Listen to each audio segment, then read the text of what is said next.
루카복음서 23장. 빌라도에게 신문을 받으시다. 그리하여 온 무리가 일어나 예수님을 빌라도 앞으로 끌고 갔다. 그리고 예수님을 고소하기 시작하였다. 우리는 이 자가 우리 민족을 선동한다는 사실을 알아냈습니다. 황제에게 세금을 내지 못하게 막고 자신을 메시아 곧 임금이라고 말합니다. 빌라도가 예수님께 당신이 유다인들의 임금이요 하고 묻자 그분께서 내가 그렇게 말하고 있다 하고 대답하셨다. 빌라도가 수석 사제들과 군중에게 말하였다. 나는 이 사람에게서 아무 죄목도 찾지 못하겠소. 그러나 그들은 완강히 주장하였다. 이 자는 갈릴레아에서 시작하여 이곳에 이르기까지 온 유다 곳곳에서 백성을 가르치며 선동하고 있습니다. 헤로데 앞에 서시다.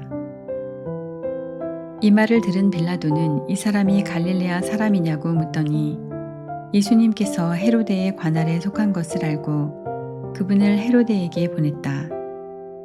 그 무렵 헤로데도 예루살렘에 있었다. 헤로데는 예수님을 보고 매우 기뻐하였다. 예수님의 소문을 듣고 오래전부터 그분을 보고 싶어 하였을 뿐만 아니라 그분께서 일으키시는 어떤 표징이라도 보기를 기대하고 있었던 것이다. 그래서 헤로데가 이것저것 물었지만 예수님께서는 아무 대답도 하지 않으셨다. 수석 사제들과 율법학자들은 그 곁에 서서 예수님을 신랄하게 고소하였다. 헤로데도 자기 군사들과 함께 예수님을 업신여기고 조롱한 다음 화려한 옷을 입혀 빌라도에게 돌려보냈다. 전에는 서로 원수로 지내던 헤로데와 빌라도가 바로 그날에 서로 친구가 되었다. 사형 선고를 받으시다. 빌라도는 수석 사제들과 지도자들과 백성을 불러 모아 그들에게 말하였다.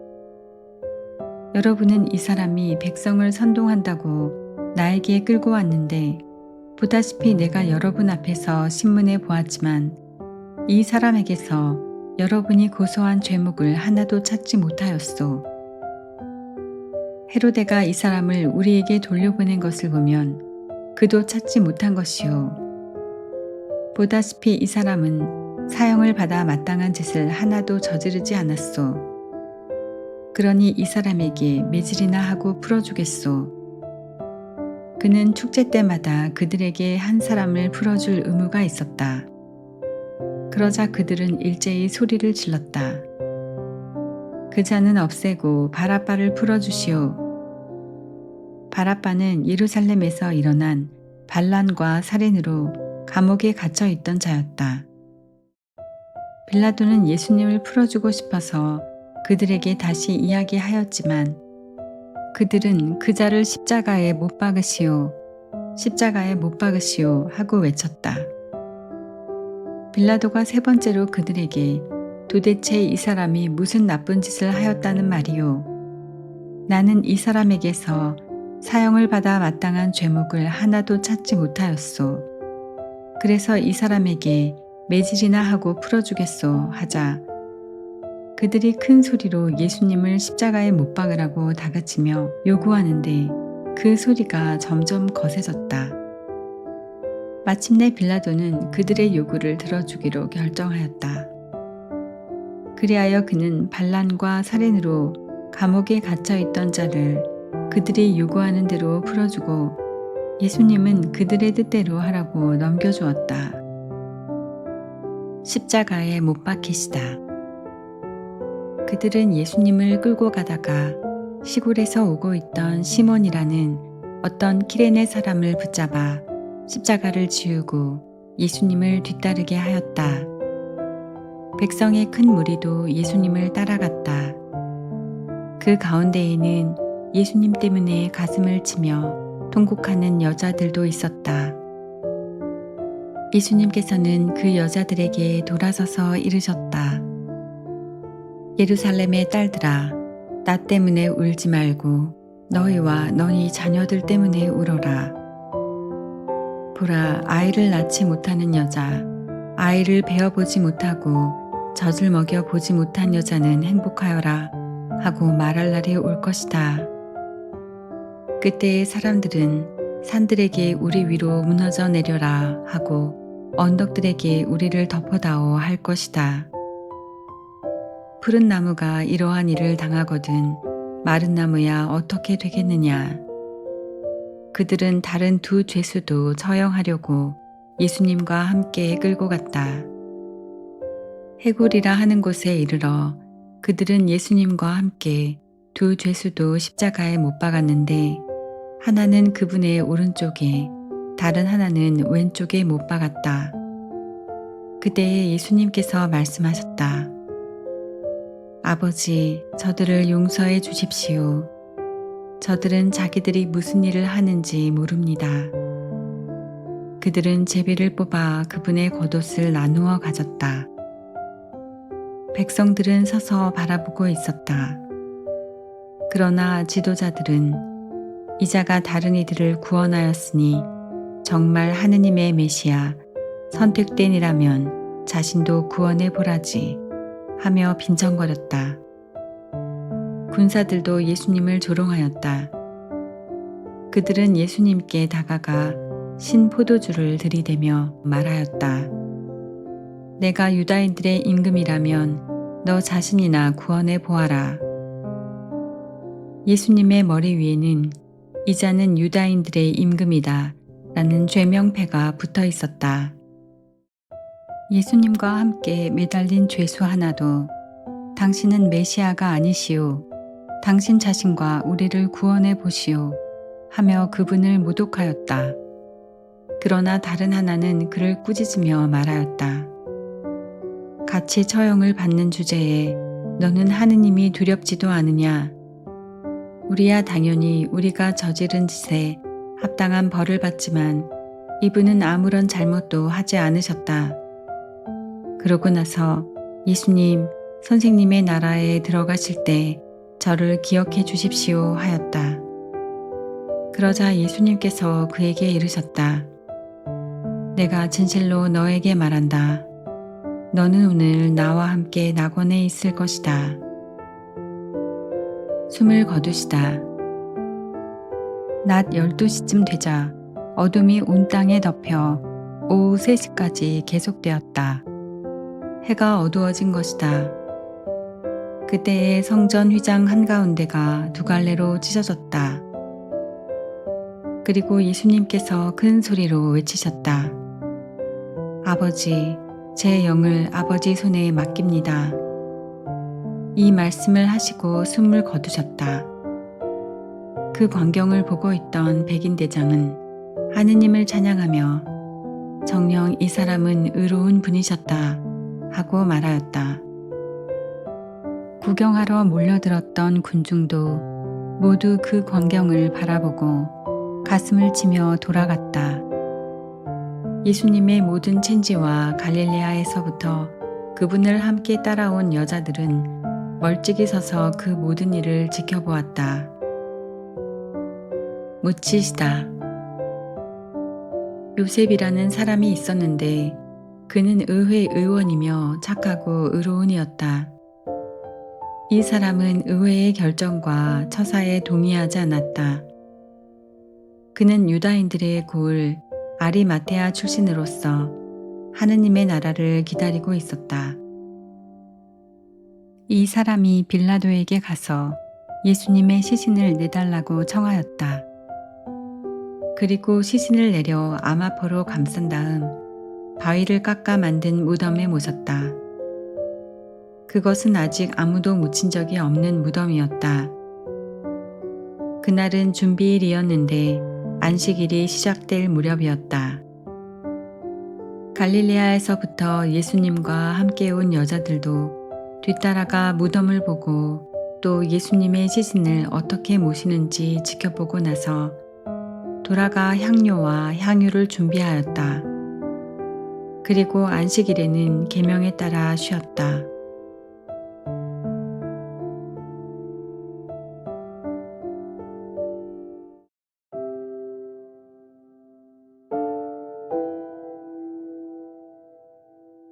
루카복음서 24장.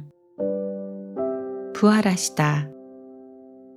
주간 전날 새벽 일찍이 그 여자들은 준비한 향료를 가지고 무덤으로 갔다. 그런데 그들이 보니 무덤에서 돌이 이미 굴려져 있었다. 그래서 안으로 들어가 보니 주 예수님의 시신이 없었다. 여자들이 그 일로 당황하고 있는데 눈부시게 차려입은 남자 둘이 그들에게 나타났다. 여자들이 두려워 얼굴을 땅으로 숙이자 두 남자가 그들에게 말하였다. 어찌하여 살아계신 분을 죽은 이들 가운데에서 찾고 있느냐? 그분께서는 여기에 계시지 않는다. 되살아나셨다. 그분께서 갈릴레아에 계실 때에 너희에게 무엇이라고 말씀하셨는지 기억해 보아라. 사람의 아들은 죄인들의 손에 넘겨져 십자가에 못 박히셨다가 사흘 만에 다시 살아나셔야 한다고 말씀하셨다. 그러자 여자들은 예수님의 말씀을 기억해내었다. 그리고 무덤에서 돌아와 11 제자와 그 밖의 모든 이에게 이 일을 다 알렸다. 그들은 마리아 막달레나, 요한나, 그리고 야고보의 어머니 마리아였다. 그들과 함께 있던 다른 여자들도 사도들에게 이 일을 이야기하였다. 사도들에게는 그 이야기가 헛소리처럼 여겨졌다. 그래서 사도들은 그 여자들의 말을 믿지 않았다. 그러나 베드로는 일어나 무덤으로 달려가서 몸을 굽혀 들여다보았다. 그곳에는 아마포만 놓여 있었다. 그는 일어난 일을 속으로 놀라워하며 돌아갔다. 엠마오로 가는 두 제자에게 나타나시다. 바로 그날 제자들 가운데 두 사람이 예루살렘에서 60 스타디온 떨어진 엠마오라는 마을로 가고 있었다. 그들은 그동안 일어난 모든 일에 관하여 서로 이야기하였다. 그렇게 이야기하고 토론하는데 바로 예수님께서 가까이 가시어 그들과 함께 걸으셨다. 그들은 눈이 가리어 그분을 알아보지 못하였다. 예수님께서 그들에게 걸어가면서 무슨 말을 서로 주고받느냐 하고 물으시자 그들은 침통한 표정을 한 채 멈추어 섰다. 그들 가운데 한 사람 클레오파스라는 이가 예수님께 예루살렘에 머물렀으면서 이 며칠 동안 그곳에서 일어난 일을 혼자만 모른다는 말입니까? 하고 말하였다. 예수님께서 무슨 일이냐 하시자 그들이 그분께 말하였다. 나자렛 사람 예수님에 관한 일입니다. 그분은 하느님과 온 백성 앞에서 행동과 말씀에 힘이 있는 예언자셨습니다. 그런데 우리의 수석 사제들과 지도자들이 그분을 넘겨 사형 선고를 받아 십자가에 못 박히시게 하였습니다. 우리는 그분이야말로 이스라엘을 해방하실 분이라고 기대하였습니다. 그 일이 일어난 지도 벌써 사흘째가 됩니다. 그런데 우리 가운데 몇몇 여자가 우리를 깜짝 놀라게 하였습니다. 그들이 새벽에 무덤으로 갔다가 그분의 시신을 찾지 못하고 돌아와서 하는 말이 천사들의 발현까지 보았는데 그분께서 살아계시다고 천사들이 일러주더랍니다. 그래서 우리 동료 몇 사람이 무덤에 가서 보니 그 여자들이 말한 그대로였고 그분은 보지 못하였습니다. 그때에 예수님께서 그들에게 이르셨다. 아, 어리석은 자들아, 예언자들이 말한 모든 것을 믿는 데에 마음이 어찌 이리 굼뜨냐. 그리스도는 그러한 고난을 겪고서 자기의 영광 속에 들어가야 하는 것이 아니냐. 그리고 이어서 모세와 모든 예언자로부터 시작하여 성경 전체에 걸쳐 당신에 관한 기록들을 그들에게 설명해 주셨다. 그들이 찾아가던 마을에 가까이 이르렀을 때 예수님께서는 더 멀리 가려고 하시는 듯하였다. 그러자 그들은 저희와 함께 묵으십시오. 저녁 때가 되어가고 날도 이미 저물었습니다. 하며 그분을 붙들었다. 그래서 예수님께서는 그들과 함께 묵으시려고 그 집에 들어가셨다. 그들과 함께 식탁에 앉으셨을 때 예수님께서는 빵을 들고 찬미를 드리신 다음 그것을 떼어 그들에게 나누어 주셨다. 그러자 그들의 눈이 열려 예수님을 알아보았다. 그러나 그분께서는 그들에게서 사라지셨다. 그들은 서로 말하였다. 길에서 우리에게 말씀하실 때나 성경을 풀이해 주실 때 속에서 우리 마음이 타오르지 않았던가. 그들이 곧바로 일어나 예루살렘으로 돌아가 보니 11 제자와 동료들이 모여 정령 주님께서 되살아나시어 시몬에게 나타나셨다 하고 말하고 있었다. 그들도 길에서 겪은 일과 빵을 떼실 때에 그분을 알아보게 된 일을 이야기해 주었다. 제자들에게 나타나시어 사명을 부여하시다. 그들이 이러한 이야기를 하고 있을 때 예수님께서 그들 가운데에 서시어 평화가 너희와 함께 하고 그들에게 말씀하셨다. 그들은 너무나 무섭고 두려워 유령을 보는 줄로 생각하였다. 그러자 예수님께서 그들에게 이르셨다. 왜 놀라느냐?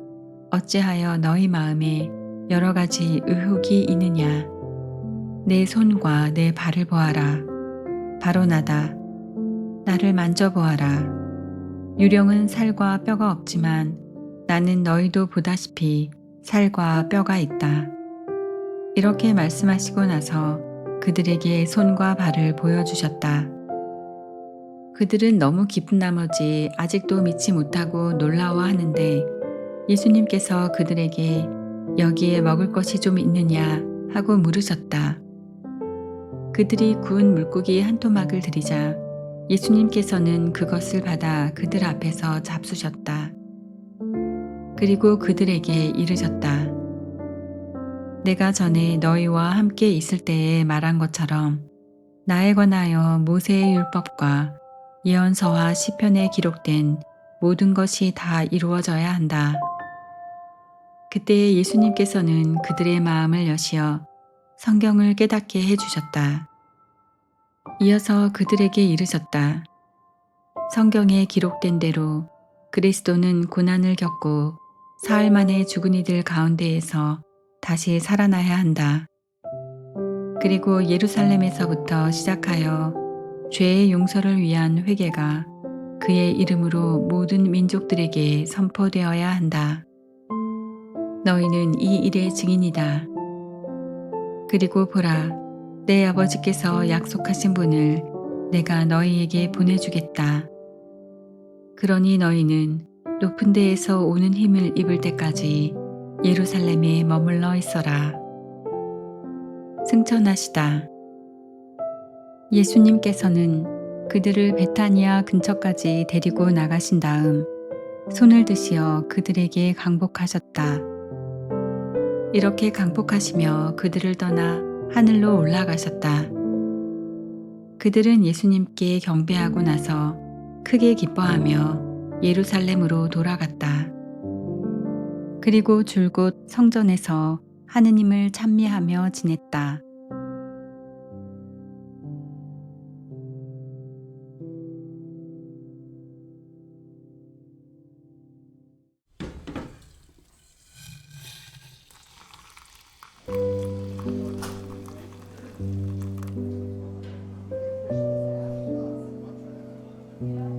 집회서 34장 허황된 꿈. 지각 없는 사람은 헛된 거짓 희망을 지니며 꿈은 미련한 자를 흥분시킨다.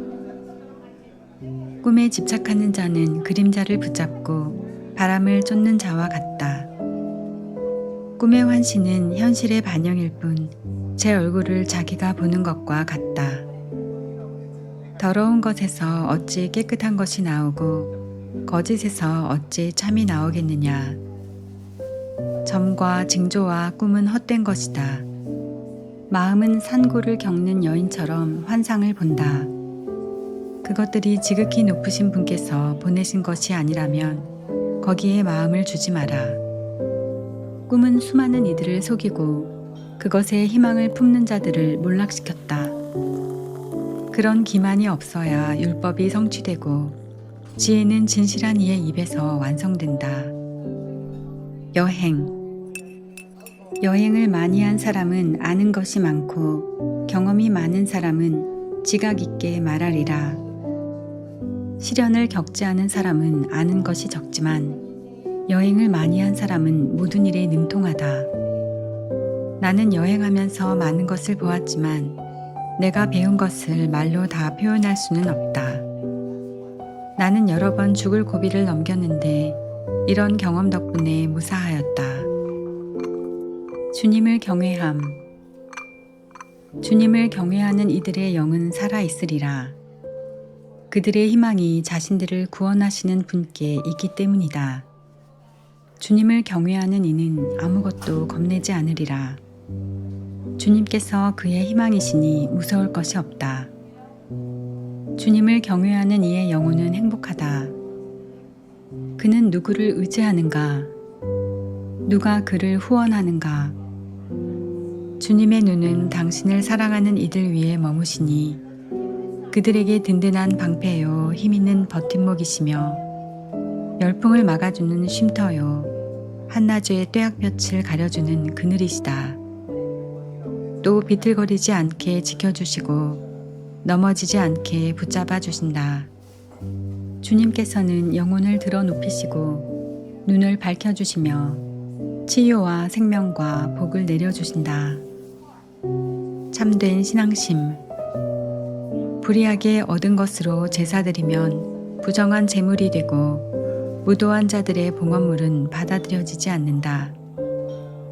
지극히 높으신 분께서는 불경한 자들의 제물을 기꺼워하지 않으시고 제사를 많이 바치더라도 죄를 용서해 주지 않으신다.